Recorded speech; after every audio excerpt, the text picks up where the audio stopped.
तू नव्या जगाची आशा, जय जय भारत देशा. तपोवनातून तुझ्या उजळली उपनिषदांची वाणी.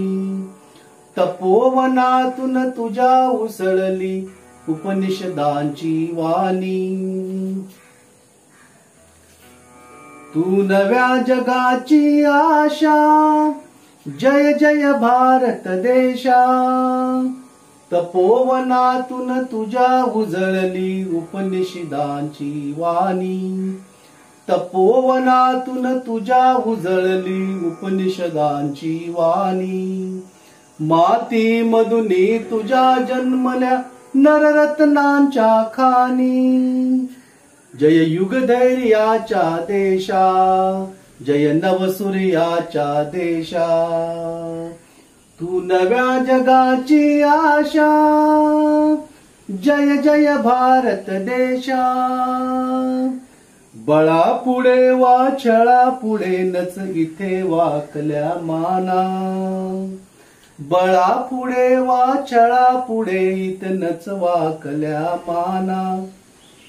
अन्यायाला भरे कापरे बघुनी शूर अभिमाना.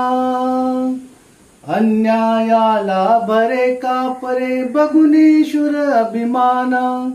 जय आत्मशक्तीच्या देशा, जय त्याग भक्तीच्या देशा. तू नव्या जगाची आशा, जय जय भारत देशा. श्रमातुनी पिकलेली शेते पहा डोलती धुंद. श्रमातुनी पिकलेली शेते पहा डोलती धुंद. घामाच्या थेंबातून सांडे हृदयातील आनंद. घामाच्या थेंबातून सांडे हृदयातील आनंद. जय हरित क्रांतीच्या देशा, जय विश्व शांतीच्या देशा. तू नव्या जगाची आशा, जय जय भारत देशा. पहा झोपड्या कंगालांच्या थरथरल्या भवताली. पहा झोपड्या कंगालांच्या थरारल्या भवताली. अंधाराला जाळीत उठल्या झळकत लाख मशाली. जय लोकशक्तीच्या देशा, जय दलित मुक्तीच्या देशा. तू नव्या जगाची आशा, जय जय भारत देशा. तू नव्या जगाची आशा, जय जय भारत देशा. जय जय भारत देशा, जय जय भारत देशा. कविवर्य मंगेश केशव पाडगावकर, ज्यांचा जन्म 10 मार्च 1929 रोजी वेंगुर्ला, त्यावेळेचा ब्रिटिश भारत येथे आणि आजचा सिंधुदुर्ग जिल्हा येथे त्यांचा जन्म झाला आणि त्यांचा मृत्यू डिसेंबर 30, 2015 मध्ये झालेला आहे. हे मराठी कवी आहेत. सलाम या कविता संग्रहासाठी त्यांना इसवी 1980 साली साहित्य अकादमीचा पुरस्कार देऊन गौरवण्यात आलेला आहे. 60हून अधिक वर्षांच्या लेखन कारकिर्दीत पाडगावकरांनी इतर भाषातील साहित्य कृतींचे अनुवादही भरपूर केलेले आहेत. थॉमस पेनचे काही राजनैतिक निबंध तसेच 2009 ते 10 मध्ये बायबलचा अनुवादही प्रकाशित केलेला आहे. कमला सुब्रमण्यम या लेखिकेच्या मूळ इंग्रजी महाभारताचा पाडगावकरांनी कथारूप महाभारत या नावाने 2 खंडी अनुवाद केलेला आहे. या दीर्घ कालावधीत त्याने विविध विषयावरच्या 25हून अधिक पुस्तकांचा अनुवाद करून मराठी भाषेला समृद्ध केलेला आहे. निबंध, कथा, कविता, नाटके, इतिहास, चरित्रे, आत्मचरित्रे अशा वेगवेगळ्या साहित्य प्रकारांना या काव्यवेड्या व्यक्तीने वेड लावलेले आहे. त्यांनी केलेल्या एकूण अनुवादामध्ये 17 अमेरिकन साहित्य कृतींचे अनुवाद आहेत. याशिवाय जे कृष्णमूर्ती यांच्या education and the significance of life या पुस्तकाचा शिक्षण जीवन दर्शन या नावाने त्यांनी अनुवाद केलेला आहे. निवडक समकालीन गुजराती कवितांचा त्यांनी केलेला अनुवाद अनुभूती या नावाने प्रकाशित झालेला आहे. मीरा, संत कबीर आणि सूरदास यांच्या निवडक पदांचे अनुवादही त्यांनी केलेले आहेत. Julius Caesar, Romeo and Juliet, the Tempest, वादळ या शेक्सपियरच्या 3 नाटकांचाही मुळावर हुकूम भाषांतर पाडगावकरांना जमलेले आहे. या 3ही पुस्तकांना त्यांनी दीर्घ प्रस्तावना लिहिलेल्या आहेत. या परिशिष्टात भाषांतराविषयीची स्पष्टीकरणे दिलेली आहेत. अशाच दीर्घ प्रस्तावना कबीर आणि सूरदास या पुस्तकांनाही त्यांनी लिहिलेल्या आहेत. अनुवादांचा आस्वाद घेताना या प्रस्तावनामधील विविध संदर्भांचा उपयोग होतो. पाडगावकरांच्या साहित्यिक कारकिर्दीवर मीरा या अनुवादित पुस्तकाचा प्रवेश 1965 साली झाला. हे पुस्तक पॉप्युलर प्रकाशनाने प्रकाशित केलेले आहे. त्याला काकासाहेब कालेलकर यांनी सविस्तर प्रस्तावना दिलेली आहे. मीराबाईच्या चरित्राविषयी, तिचे भावजीवन आणि काव्य याविषयी लिहिलेले आहे. मीराबाईंचे काव्य पाडगावकरांनीच प्रथम मराठीत आणले असे त्यात म्हटलेले आहे.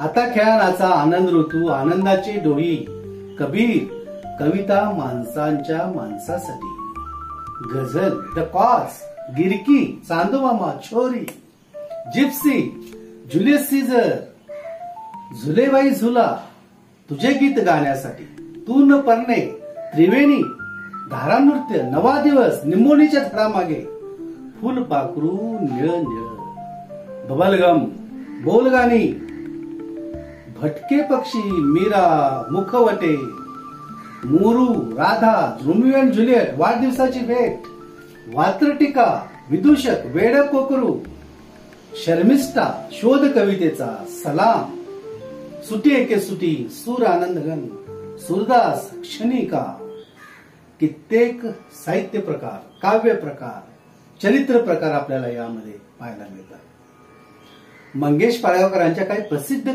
कविता आहेत.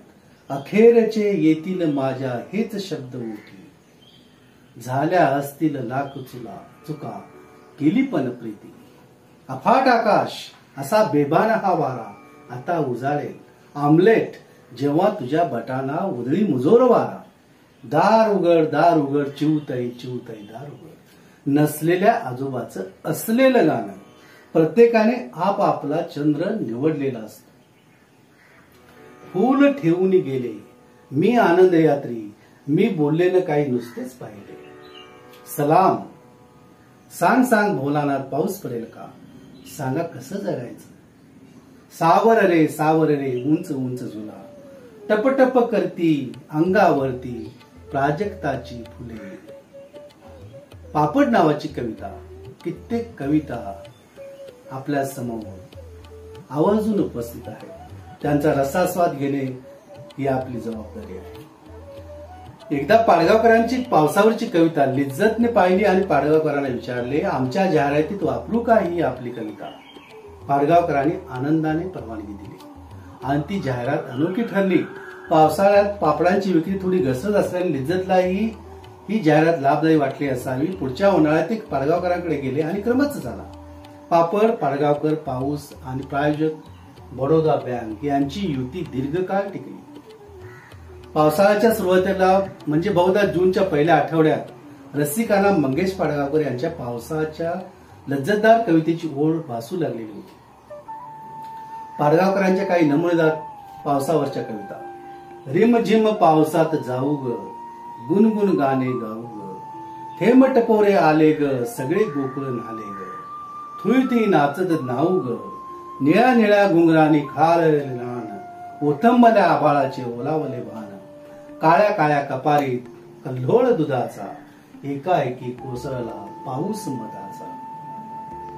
या मेघानो आभाळ भरा, या धरतीवर अभिषेक करा, विहंगाचे मधुगान हरपले, या मातीचे श्वास करपले, वाहू दे सुखाचा पुन्हा झरा, सुकून गेल्या वनावनावर, संचित झाल्या मनामनावर, करुणेची संतत धार धरा.